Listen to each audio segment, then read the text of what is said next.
Good morning. Good morning. I'm Luke Daly, a member of our Board of Trustees, and I welcome you to this Sunday service at the UU Church of Columbia. I am a short, blonde, pale man with a green shirt. We are a congregation of many beliefs, striving together to embody courageous love, radical welcome, and deep connection, and we are so glad you are here. Welcome. We offer a live stream of our services and extend a warm welcome to those of you joining online. We strive to make our worship accessible, and you can find an accessible order of service with hymn lyrics included at our homepage, uucomo.org. There are assisted listening devices with our ushers near the entrance to the sanctuary, and if you are on Zoom, you can click the CC button for subtitles. For those of you with us in person, masks are now welcome, celebrated, and optional. We'd like to particularly welcome any visitors among us this morning and invite you to find our Visitor Connect book in the greeting area or in the chat. We'd love to stay in touch with you. Children and babies are always welcome in worship, and we have nursery care in the lower level for our youngest ones, as well as lively children's programs for all ages. Children will be invited to their classes after a moment of centering and song. We are delighted to be joined this morning by our special guest, Jinghan Yu. Now, let us settle into this time and place with a prelude from our musician.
Good morning. I'm Gretchen Mounty, she, they, and I today am wearing I'm an elder millennial, I'm white, I have short blue streaked brown hair, and today I'm wearing a gray denim button-up shirt over a graphic t-shirt that says "Nothing Without Us" and holding my blind cane. And I am a member of y'all's Chalice Circle leadership team. I have been participating in Chalice Circles now for almost 10 years. And after joining the church, it was this amazing way for me to meet people I otherwise wouldn't have met as someone who's both blind and introverted.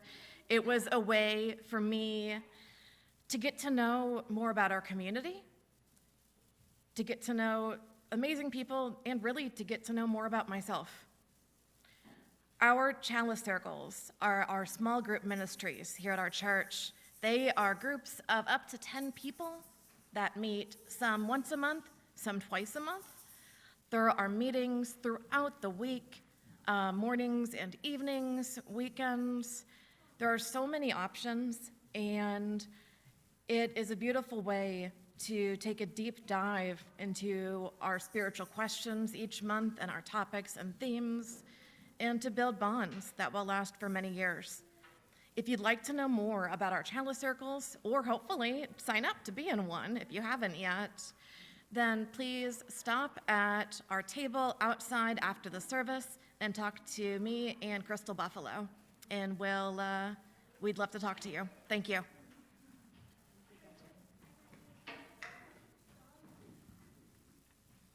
Good morning.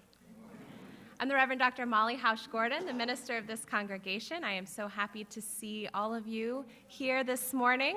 I am a white woman with red hair that's very long on one side and very short on the other.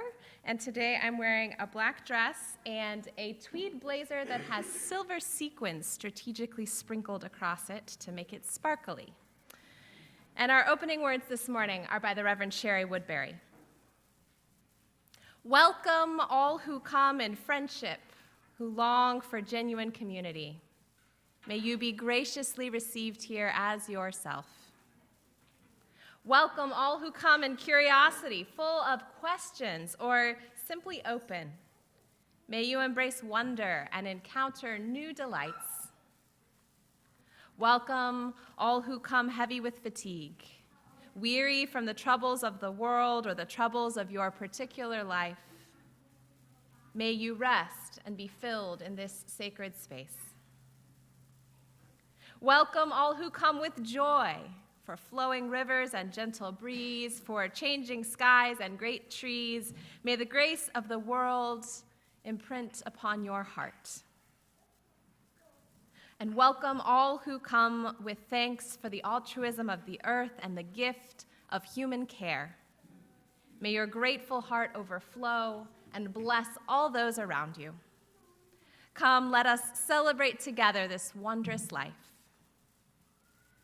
Our centering song this month, as we begin our reflections this year on what it means to create a culture of care, are a musical setting of a version of the Buddhist metta meditation, the loving kindness meditation.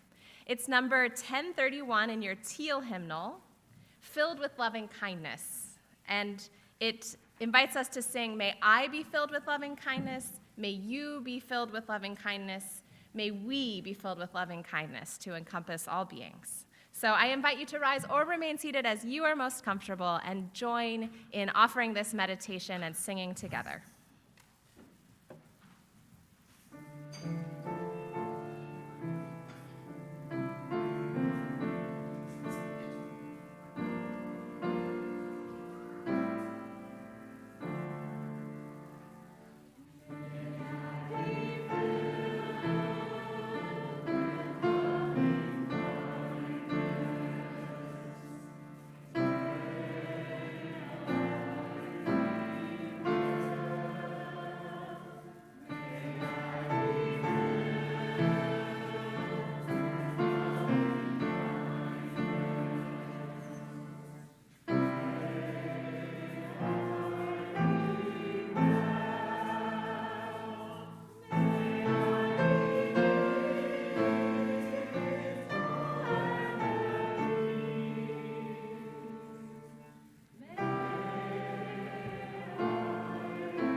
Good morning. My name is Todd Iveson. I'm the worship associate this morning. I'm a pale-skinned, elderly man. 70th birthday's on Thursday. I don't look a day over 69, do I? And I have salt and pepper hair cut very short, and today I'm wearing a navy blue shirt. As we light our chalice, symbol of our faith in the cup of community and the bright flame of the human spirit, will you please join me in our unison and affirmation printed in your order of service. Love is the spirit of this church, and service is its law. This is our great covenant, to dwell together in peace, to seek the truth in love, and to help one another.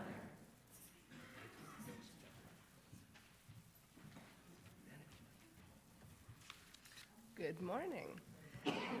I'm Jamila Batchelder, the Director of Religious Education here. I am a late 40s white woman with lots of dark blonde hair and glasses, wearing a sleeveless teal dress. As we think this year about expanding the culture of care, of growing a culture of care, one of the most important things we can do is recognize the humanity in everyone, that everyone is just as human as us, despite whatever differences we have. And that, again, despite difference, we have so many of the same aspirations, so many of the same desires, so many of the same fears. And so we are going to expand on our meditation hymn into a meditation, centering. So begin by focusing on yourself and all of the hopes and fears and cares that you bring with you into this space. And say to yourself, may I be happy. May I be peaceful. May I be well. May I find deep joy. May I be free from harm. May I be safe. And may I be loved.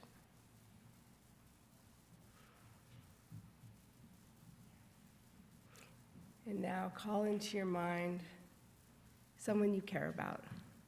Maybe a family member, a friend, someone in this congregation. And extend these wishes for them. May you be happy. May you be peaceful.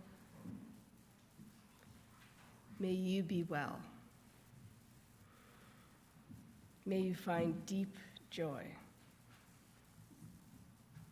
May you be free from harm. May you be safe. May you be loved.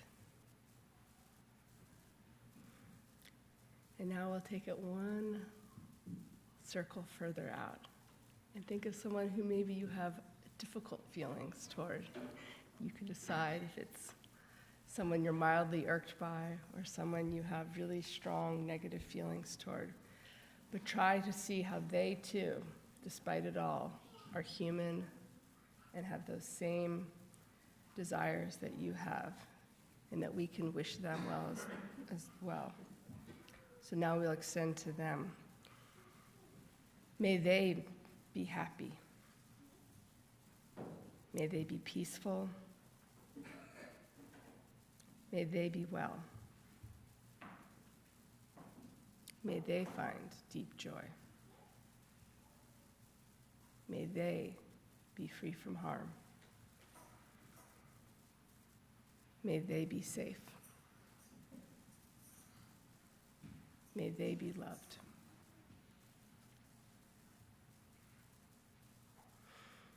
And now try to imagine us all in as big and wide a circle of community as you can imagine, and the way we all are choosing to live together, and extend this blessing out to them, to all of us. May we be happy. May we be peaceful. May we be well. May we find deep joy. May we be free from harm. May we be safe. May we be loved.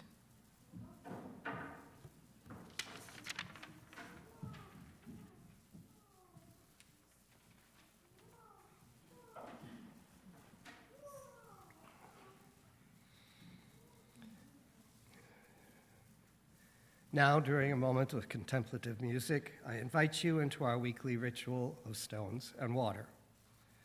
Those of you with us online are invited into a time of contemplation during quiet music, and you may wish to share your joy or sorrow in this chat to be spoken aloud during our time of prayer.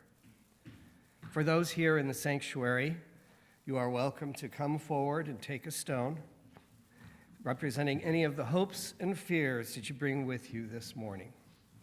Drop the stone in the water, which represents the embrace of our community. Those of you in person who wish to have your joy or sorrow spoken aloud may write it on a slip of paper at the back table to be shared during our time of prayer. Let us now share our moment of music, water, and stones. Now's the time when we invite our children to join Jamila and their teachers at the back of the sanctuary to go to their service Sunday. They're going to help us get ready for our Connections Fair after the service. So children can gather in the back of the sanctuary, and if the rest of you will join me, please, in singing them off to class.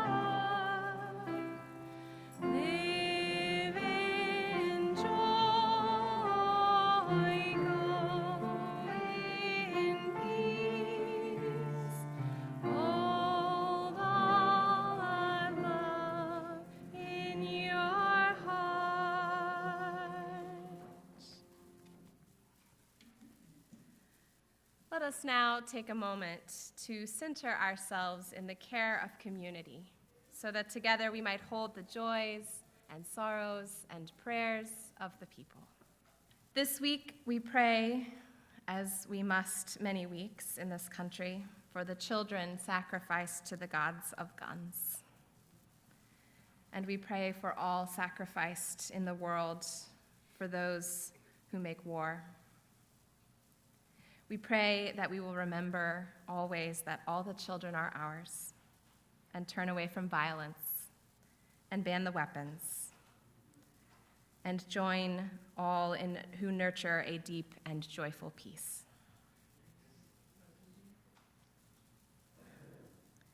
May we hold in our hearts those who have shared their joys, for each shared joy is nourishment for all of us.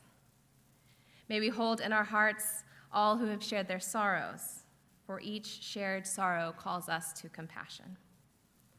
And may we hold in our hearts those whose joys or sorrows are too private or painful to share, for our lives are mysteriously unique and entirely intertwined. Let us each and all know ourselves precious to the earth and to our beloved community. Amen. And while you now join me in singing a hymn of peace, number 163 in your gray hymnal, For the Earth Forever Turning, I invite you to rise or remain seated as you are most comfortable in your body today.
Our first reading this morning is Allow by Dana Falls. There is no controlling life. Try corralling a lightning bolt, containing a tornado. Dam a stream, and it will create a new channel. Resist, and the tide will sweep you off your feet. Allow, and grace will carry you to higher ground. The only safety lies in letting it all in. The wild and the weak, fear, fantasies, failures, and success. When loss rips off the doors of the heart, or sadness veils your vision with despair, practice becomes simply bearing the truth. In the choice to let go of your known way of being, the whole world is revealed to your new eyes.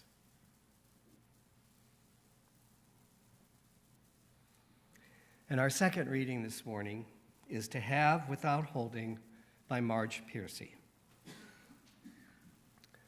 Learning to love differently is hard.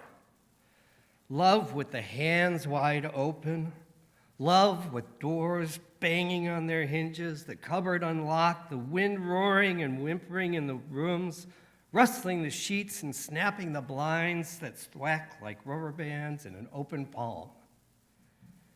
It hurts to love wide open, stretching the muscles that feel as if they're made of wet plaster, then of blunt knives, then of sharp knives. It hurts to thwart the reflexes of grab, of clutch, to love and let go again and again. It pesters to remember the lover who is not in the bed, to hold back what is owed to the work that gutters like a candle in a cave without air, to love consciously, conscientiously, concretely, and constructively. I can't do it, you say. It's killing me. But you thrive. You glow on the street like a neon raspberry. You float and sail a helium... I lost the page. A helium balloon. There we go. A helium balloon, bright bachelor's button blue, and bobbing on the cold and hot, wet winds of our breath, as we make and unmake in passionate diastole and systole the rhythm of our unbound bonding. To have and not to hold, to love with minimized malice, hunger and anger, moment by moment, balanced. Here ends the reading.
There are some things we do not allow. There are some things we resist. We ban the assault weapons. We insist upon putting care for our children over hunger for power and greed and guns. There are some things we do not allow.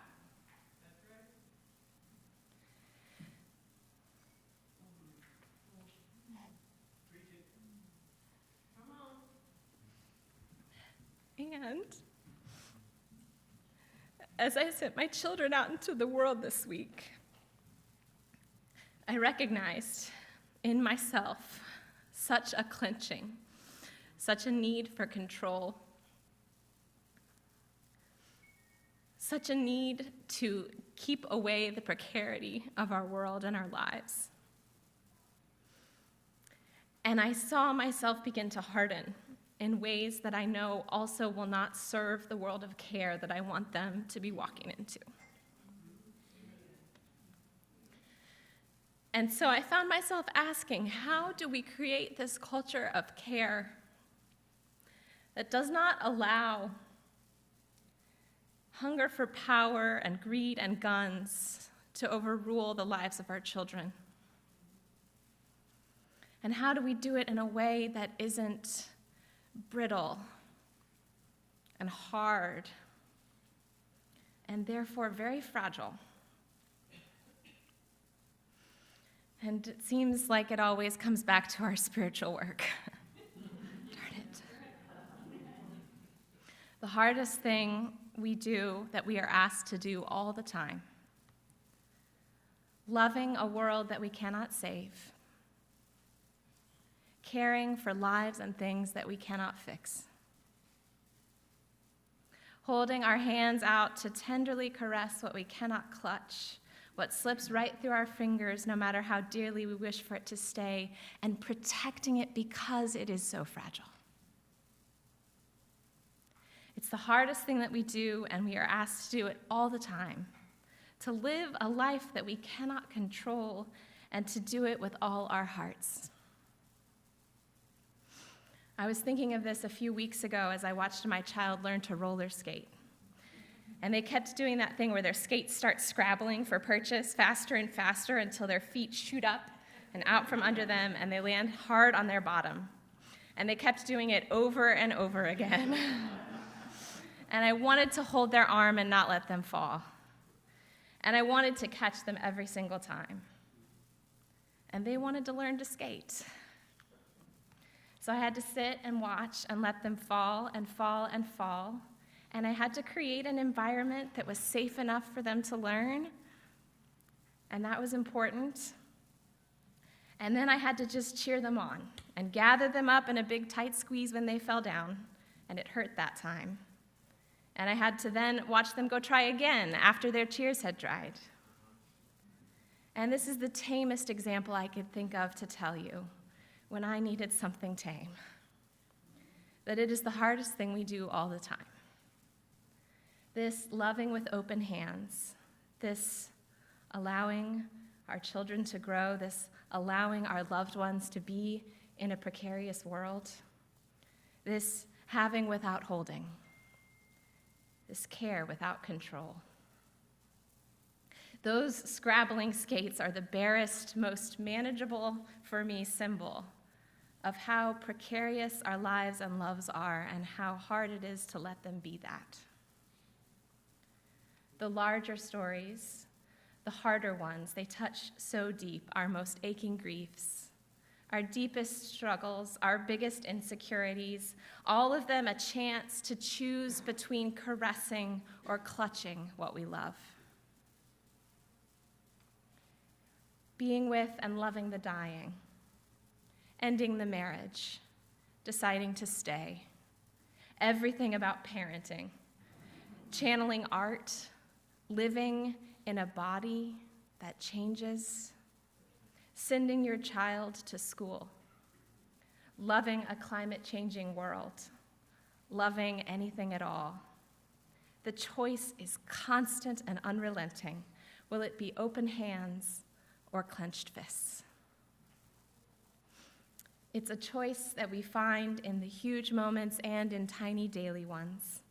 You've been offered the choice at least 5 times this morning to care so gently for what is passing through you, or to squeeze a death grip around what wants to change. To live with a heart wide open, knowing that is a painful thing to do. To live with that heart with the doors banging off their hinges, or to slam it all shut. And listen, 4 times out of 5, probably we all choose the clench and clutch. We are all humans in here. But maybe one time we are able to open our hands. We grit our teeth and we think, damn it, not again. And somehow we choose radical presence over trying to control. We stay and we do not force anything, and we love in a way that frees our loved ones. And so loving, we glow, and we remember this ache for next time, how it hurts like birth, like something coming through us into the world of light and shade. And we learn something about what it is to choose care in a precarious world. We learn that care is not help, that maybe care is actually the opposite of help, that care is allowing our helplessness to pull us into a deep and abiding solidarity with all these other creatures in the flesh. That it is our helplessness before the trembling truths of life that pulls us into deeper love and care for one another. That perhaps care is being so in touch with the vulnerability and strength of our open hearts that we are led directly into a great and common tenderness with our fellow creatures here in the flesh, where we tend to wounds because we know what it is to be wounded, where we show up to pain because we know what it is to ache, where we share great gladness because we have felt the precious fleeting rush of bright joy, where we feed each other because we too have been fed and have hungered so mightily for bread and hope and loving concern. A culture of care has boundaries to protect what is precious, but a culture of care is not a culture of fixing or saving. A culture of care does not center our comfort, it does not assume or insist, and a culture of care definitely does not dispose. It does not dehumanize. Those are the works of control, fixing and saving, pushing away our own discomfort. Those are the works of control, fashioning ourselves experts in the needs of others, forcing the world into predictability, deporting and criminalizing and imprisoning away our human kin. Those are the works of control. They're not care, and they mostly don't work. A culture of care is a culture of showing up. It is a culture of accompaniment, of joining with through every struggle and success. A culture of care is a culture that stretches to meet difference.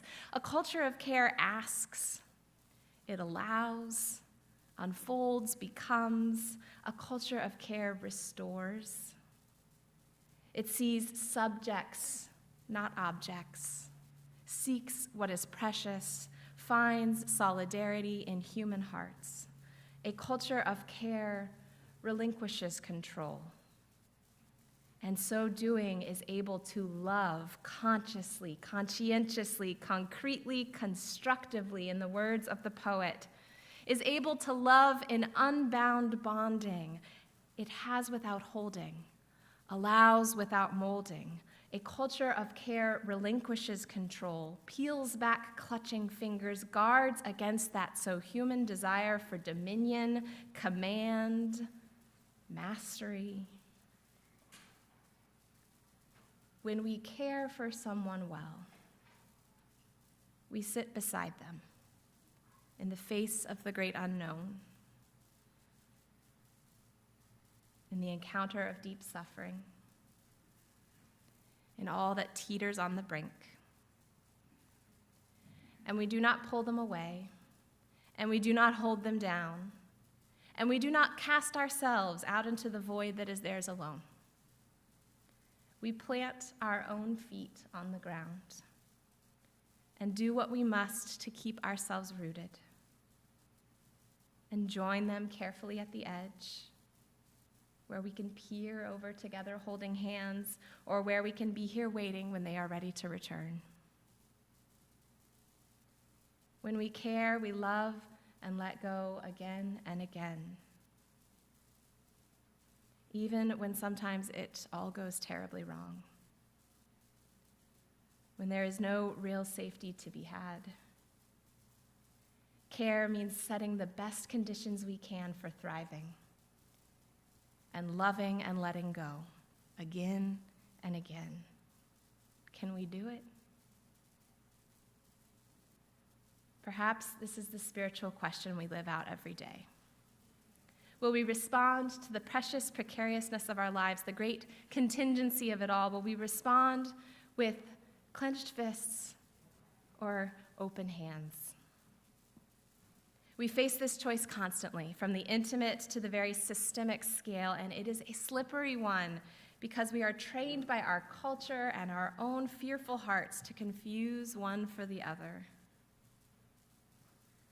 We can ask it of our systems. Will we invest in control or care?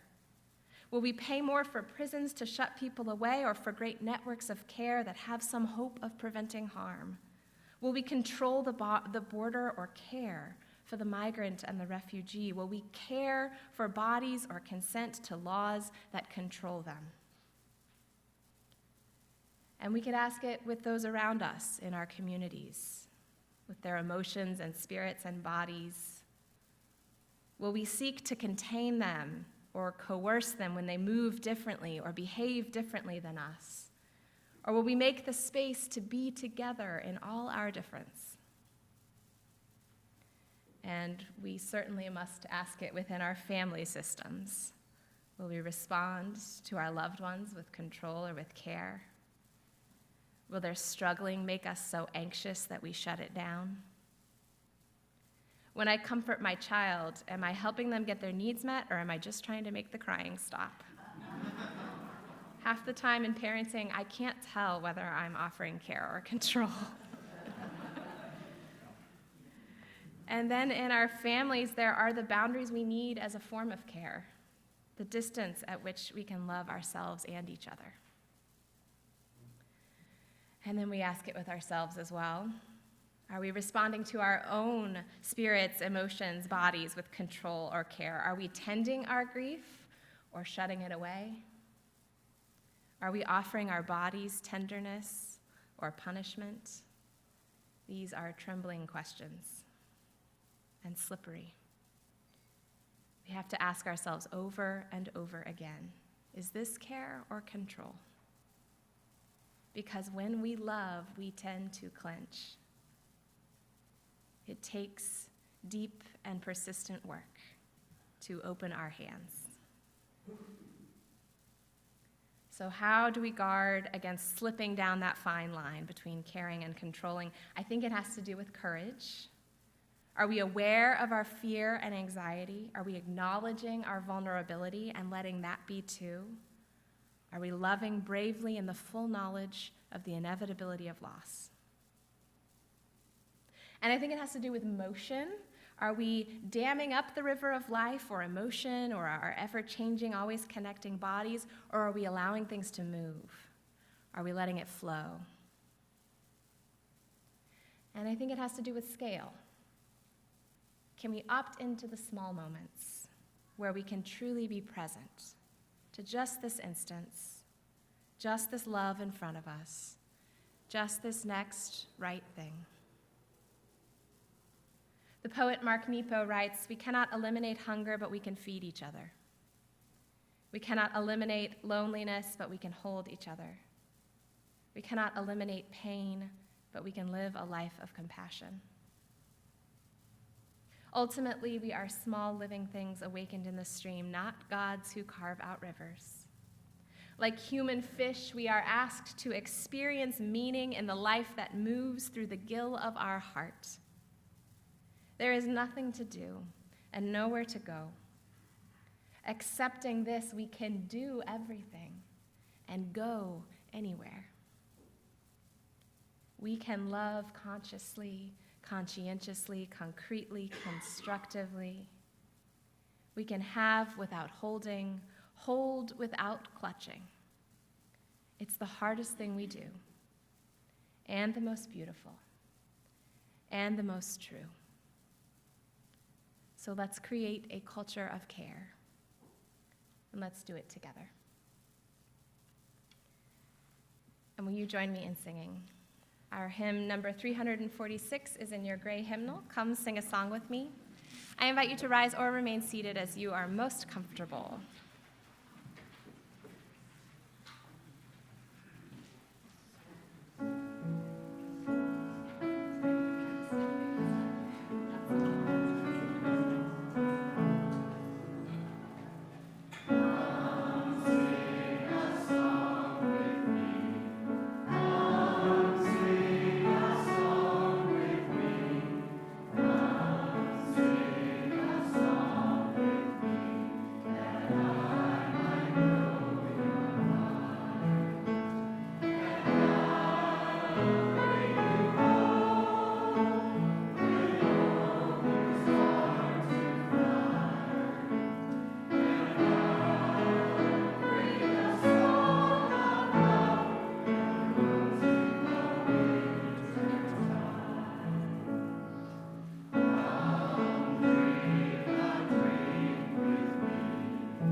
Now is the time in our service when we celebrate generosity as a core value of our community, directing our resources towards our love for this world and its people. This morning's offering supports the work of our congregation.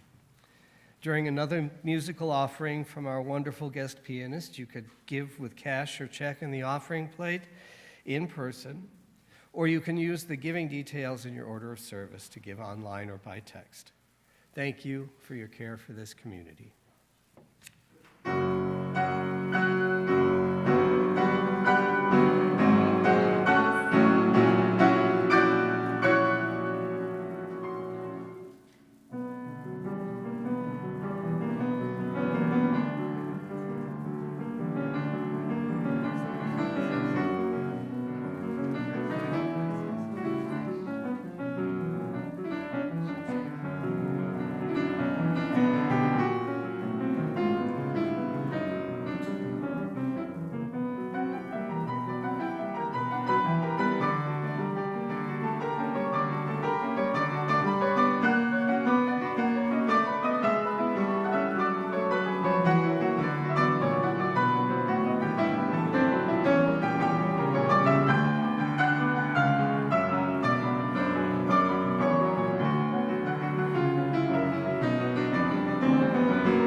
Whew, wow. Thank you so much for the beautiful music today. Briefly before we benedict, I hope you saw on the way in that we have lots of tables set up. We're taking advantage of the beautiful weather to hold a connections fair and finger food feast out in the front of the building. All of our programs and teams are offering tables with information about what they're up to, or most of them at least, and we hope that you'll visit and find out how you might like to get involved at UUCC and also get some really yummy snacks that all the different teams brought. I have a note from the membership team for those who are attending the Membership 102 class or new visitors, that you can stop at the membership table in the greeting area to pick up an icebreaker sheet to use to help you navigate around and get to know folks at all the tables. And they do note if completing an icebreaker sheet fills you with dread, simply greet a few others in the way that feels comfortable to you. And then once you've visited the tables, you can bring the icebreaker sheet or your smile back to the membership table for a prize and further information.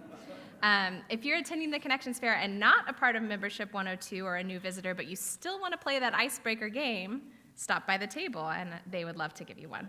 And then we'd also like to invite leaders who are staffing tables to bring yourself a chair outside unless you want to stand the whole time. So, take courage, friends. The way is often hard, the path is never clear, and the stakes are very high. Take courage. For deep down there is another truth. You are not alone. Let us go forth and nurture a culture of care together. Let us go in blessing and be a blessing to a world that needs our care. And let us sing our benediction.